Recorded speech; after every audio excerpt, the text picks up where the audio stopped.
Hello, this is wmpyr. I received an email, so I'm trying to respond back in this video.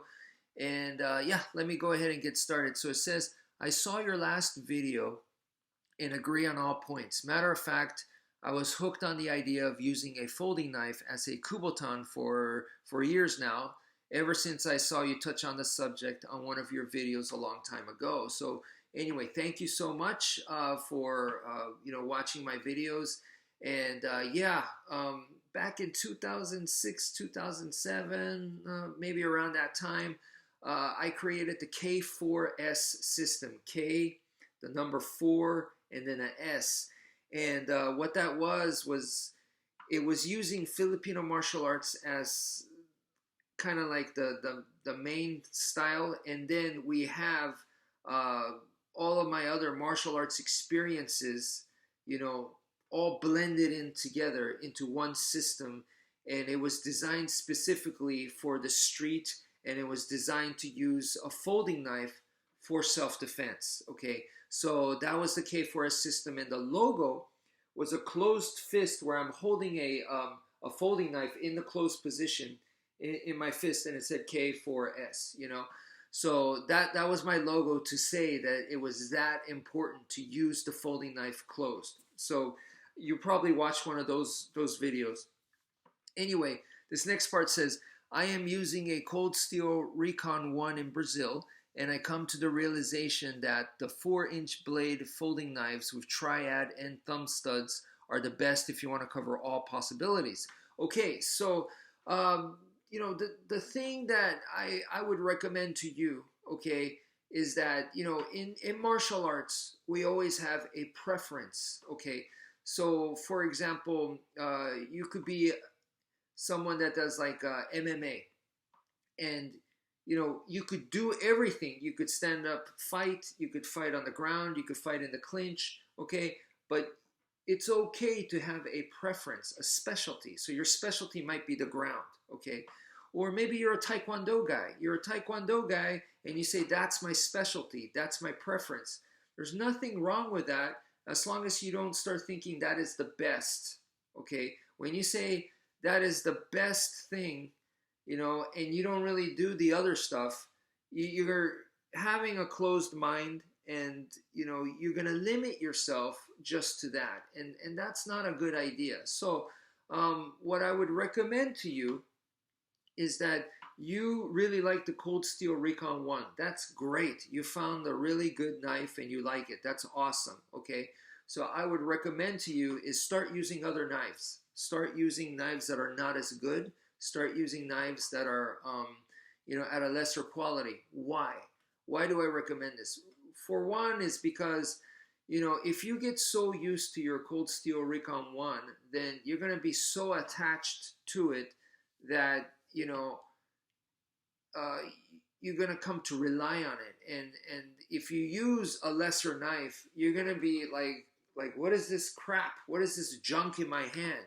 You're going to have that kind of attitude. So in a way, you're going to become spoiled from the Cold Steel Recon 1. So that's why I recommend that you don't do that.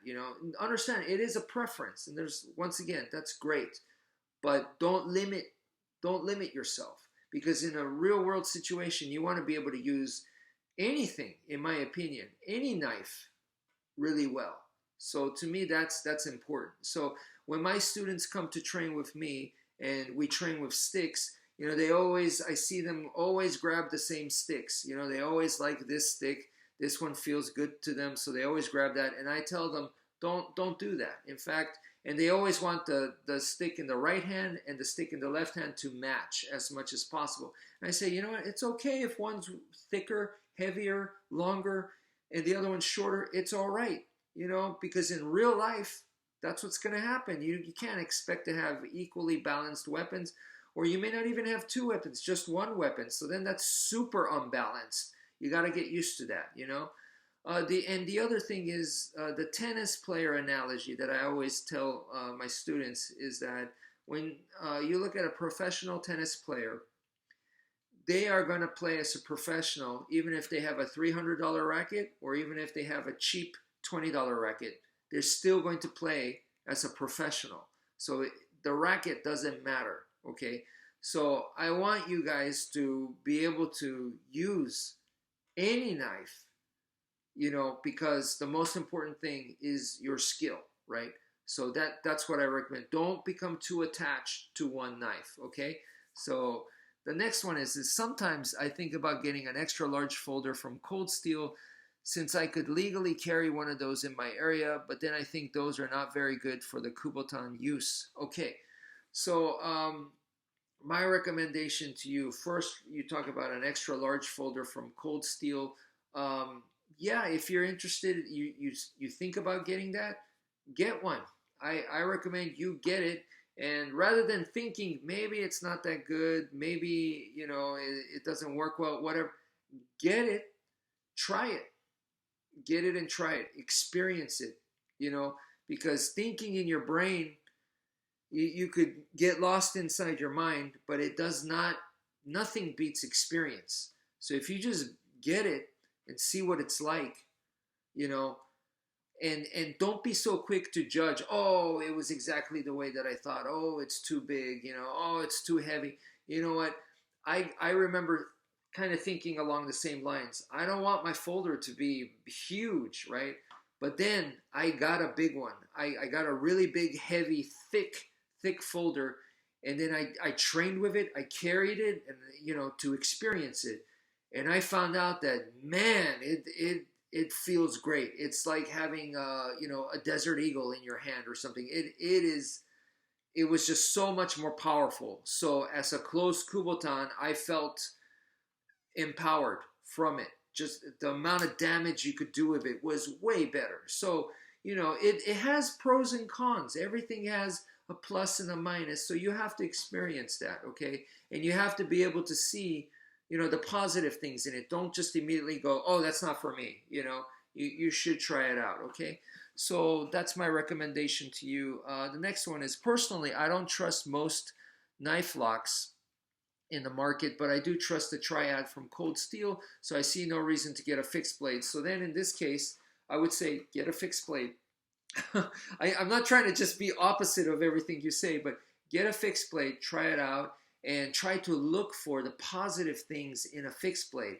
Fixed blades are great, man. There's a lot of really good fixed blades out there. So I definitely started off with, I'm 100% folder. Like I said, the K4S system was specifically designed with a folding knife. But over the years, I got into fixed blades. I got into neck knives. I tried all the different stuff. And, there's some excellent fixed blades. So don't close yourself from fixed blades. So definitely, I'm not saying you have to specialize in it. I'm not saying you have to love it. But definitely, give it a chance for sure. And if it doesn't work for you, well, maybe it doesn't work for you now. Maybe years from now it might work. So just keep that in mind always. Don't completely shut it out, okay? Because when you do, that's when you're asking for fire, okay? That's when you're asking to eat your own words, okay? And then the other thing is, you do trust the Triad from Cold Steel, the lock. I would say work with knives with bad locks. Look for some knives that have really, really bad locks. Practice with those. In fact, old school knives didn't even have locks. I'm talking about like slip joints, okay? Get a Swiss Army knife. Those don't have locks. Get those and practice with them. And then when you have a knife with a bad lock, you're going to be even better, because your skill of being able to handle the knife doesn't rely on the fact that you need a good lock. So, if you have the skill, then it doesn't matter too much. Of course, it's better if you have a nice lock, but you don't want to spoil yourself that way. So I recommend start working with some slip joints. It's a whole new experience, and it's great. It'll make your skill better. So I've done that, and I enjoy that. So I have several knives with no lock, and I treasure some of those knives. So just saying, okay?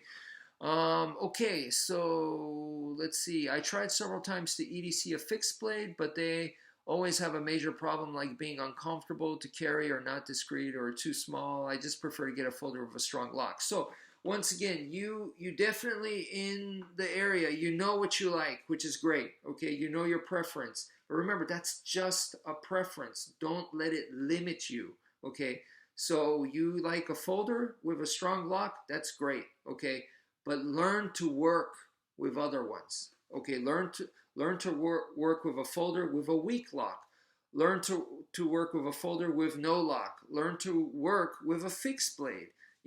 So that's my recommendation to you. Okay.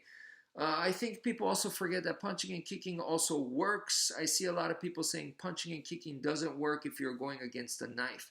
I disagree with that to the extent of thinking that knowing how to kick is even better than having the best folding knife. So, yeah, I don't think in terms of what works, what doesn't work. I don't think that way. Okay. Um, because to me, every style or every technique has the possibility to work, to fail, and everything in between. So, to me, it's kind of pointless to view it that way. Now, but as far as punching and kicking goes, okay, let me try to explain. Um, Back in the day, I was training with a guy. He was a Marine Corps combat hand-to-hand combat instructor, and he saw me carrying a knife. So he talked because we were training together, and he said to me, he said, "Hey, you have a knife. What are your ideas about knife combat?" So we're talking about defending against the knife and also using the knife in self-defense. And we shared stories and whatnot. And he explained to me that if someone took a knife out on him and tried to stab him or cut him with a knife, that he was just going to punch him. That's what he told me. Okay. And for him, I think that would 100% work. He said, why try to grab and try to do a disarm and something really complex like that? I'm just going to punch them. Okay. And with him, it would 100% work because this guy, he was, I don't remember exactly how tall, 6'1" maybe, and he was like 230 pounds, okay? And he was an amateur kickboxer and an amateur MMA fighter, okay? So he was built like a tank, and he was really good at striking. When he hit the bags, I mean, it was like, whoa. So this guy against the guy, even though he's empty-handed, against the guy with a knife, if they went at it, I think that if the guy with the knife scored, then he would die.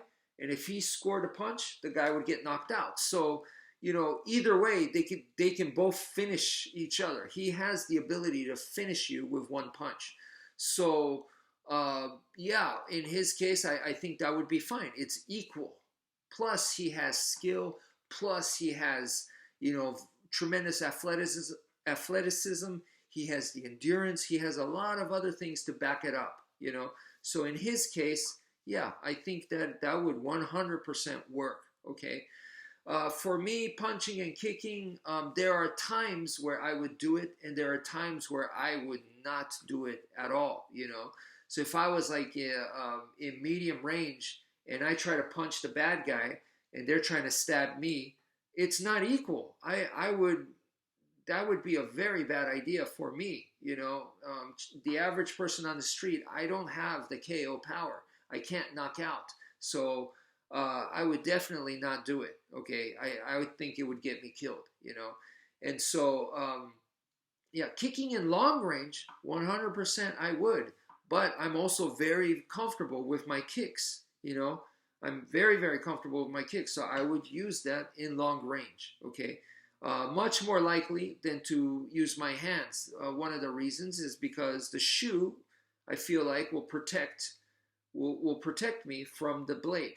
With my hands, I want protection on there if I'm going against someone with a knife. But my idea would be it would be better if I could control that arm, the arm that they're trying to stab me with. The arm that's holding the knife. So, yeah, if someone says, if punching and kicking doesn't work if you're going up against a knife, that is too broad. You kind of have to hear the context. It's like a irresponsible quote.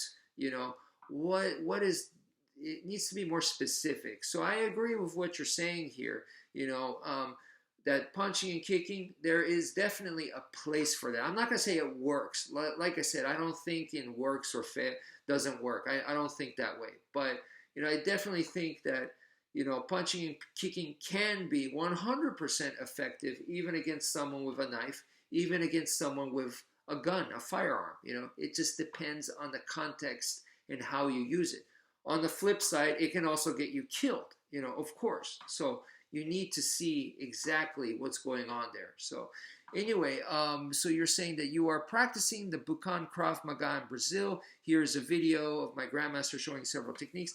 And thank you for the link. I haven't finished it, but I have been watching it and I enjoy it tremendously. I like old school, and to me it looks like old school Krav Maga, so I'm really enjoying the video. So anyway, thank you for that.